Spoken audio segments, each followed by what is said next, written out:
not the wrong thing to do.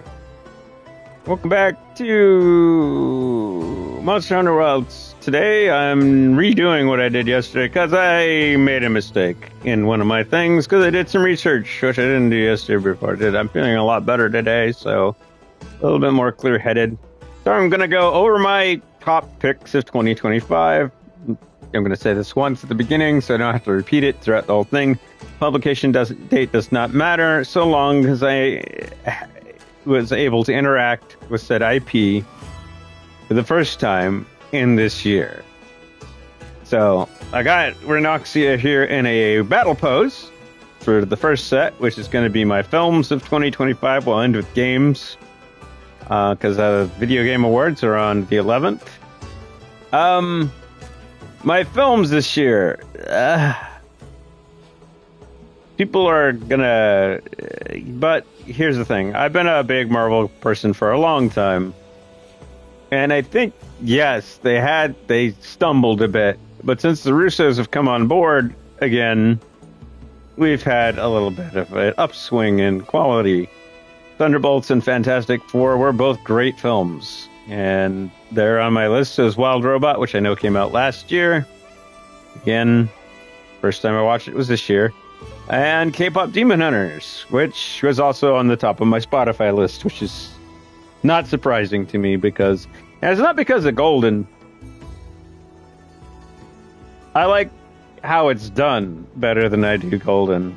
It's because it set up the intro to that film so well. I think Sony's on a roll with their animation department.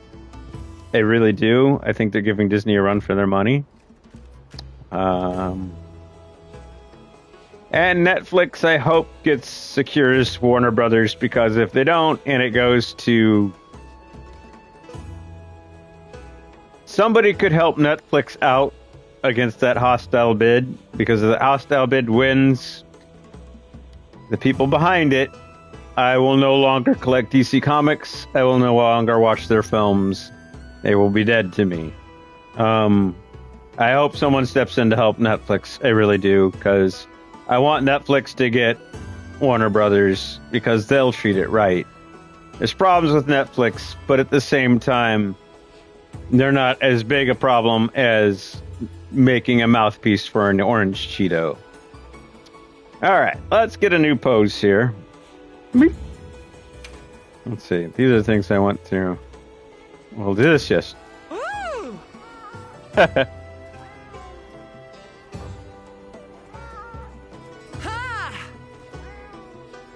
Alright.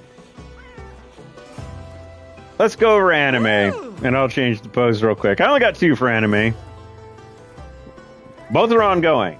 One is Dan to Dan, which is surprising me. I do have a caveat where Dan to Dan is concerned, because it looks like it's turning into a harem anime. And if it does that, in the next season, if they don't make a firm decision that he's gonna stick with the main female protagonist and keep throwing women at him,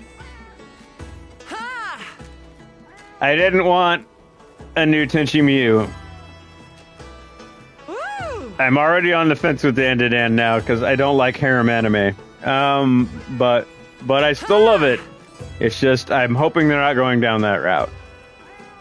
The other is Cinderella Grey, which is part of the horse race girl game. I can't ever pronounce the name right. It's about Oguri Cap. It's fantastic. I can't recommend it more. It's about to air its final episode next week for this. I think season 2 is the end. So the final episode might be next week. Yeah, but that's it for anime. I don't have much for anime. We'll get her to stop saying this. Let's give her... There we go. Different cutesy pose. Let's see. TTRPGs and TTRPG source material. Third party. TTRPGs, there's two. Daggerheart, of course, because that came out this year. I love that. I love that system. I love it. I've had experience as a GM and now as a player because I was able to make a mouse. More on that later. Daggerheart is a great system within Critical Role. I'm speaking from personal bias with Daggerheart. I know people involved that were involved in creating it. It is a fantastic system. It's great. The future's bright for that system. I don't slam TTRPG systems. I don't do that. I used to be, I'm on this fence. I'm no longer on that. If you like something, you like it. And D&D, I will say this about Dungeons & Dragons. I finally looked at the 2025 rules, and I like them. Better than they did the previous iteration of 5th edition. It kind of went back to 3rd edition, so I'd say this is 3.75. I really would. But I'm not... Dungeons & Dragons is not on my list, except for the third-party stuff. The two TTRPGs are Daggerheart and Talisman Adventures. Talisman Adventures has been out for a bit. It is based off the board game Talisman, Mystical Quest game, and it has some similarities to Daggerheart, but not a lot. It is a great system. It's all D6 based. I love it.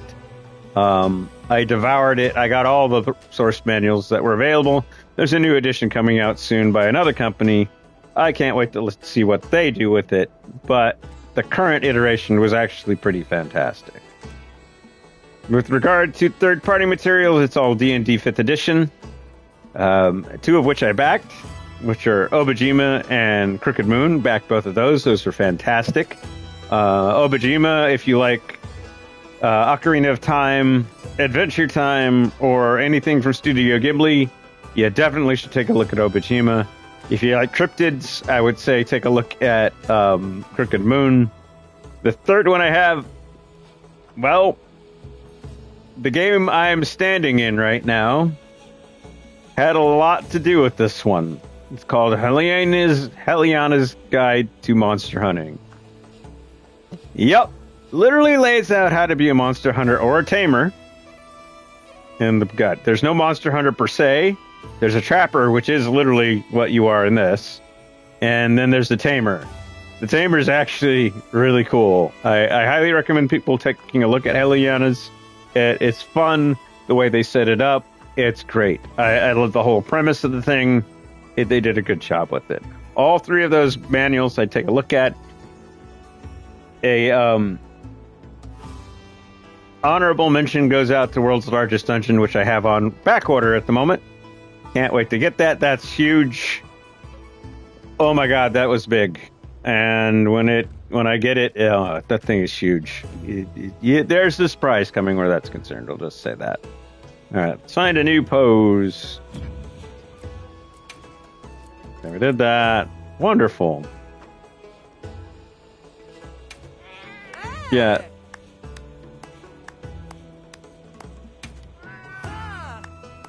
There we go.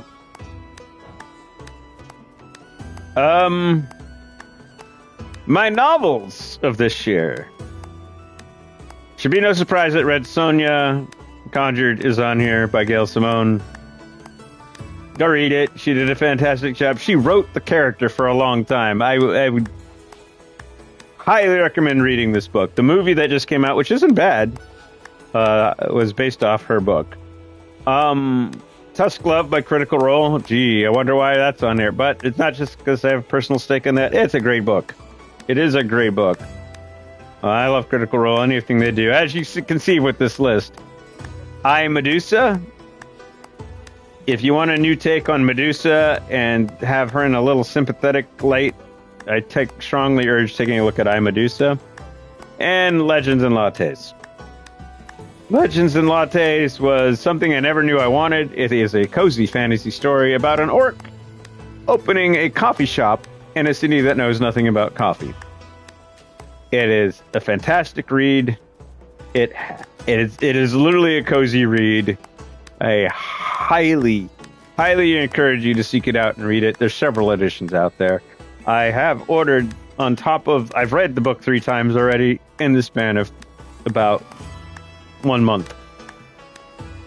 All right. We got my games of the year. Let's figure out what I'm going to do here.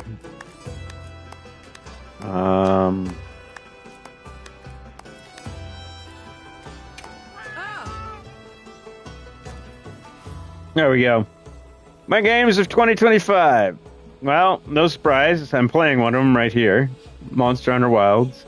I've addressed my concerns with PC builds on any game coming out in the near future because devs are having a hard time building. When it was just certain manufacturer designing computers is fine, but now you have custom build computers, and it's almost impossible to design around all of them. Next to impossible. So take it with a grain of salt when your game comes out on PC and there's issues. I don't think you should be catering to high end. I think you should be catering to current low end, mid tier stuff. But console wise, Monster Hunter Wilds did well. Final Fantasy Tactics, the remake. Oh god, it was great. They rebuilt the game from the code up. Great game. Great game. I haven't finished my YouTube series on it because I had some ailing health, but I'll get back to that. Expedition 33 is on here. Yes, Clair Obscur. I love that game. It is a very brilliant throwback to turn-based RPGs. And lastly, again, a Critical Role nod, and Ad Hoc Studios, Dispatch. Knew that game was going to be something special, and it was. If you haven't voted for it for Viewer's Choice for the Game Awards, please do so. Clair Obscur is nominated for a lot. It's going to win a lot. Give Dispatch one more rub in there, guys. Please, please do. I want Clair Obscur to win a lot, but I also want Dispatch to get at least the 2 awards it was up for. Go for it, guys. Let's make it happen.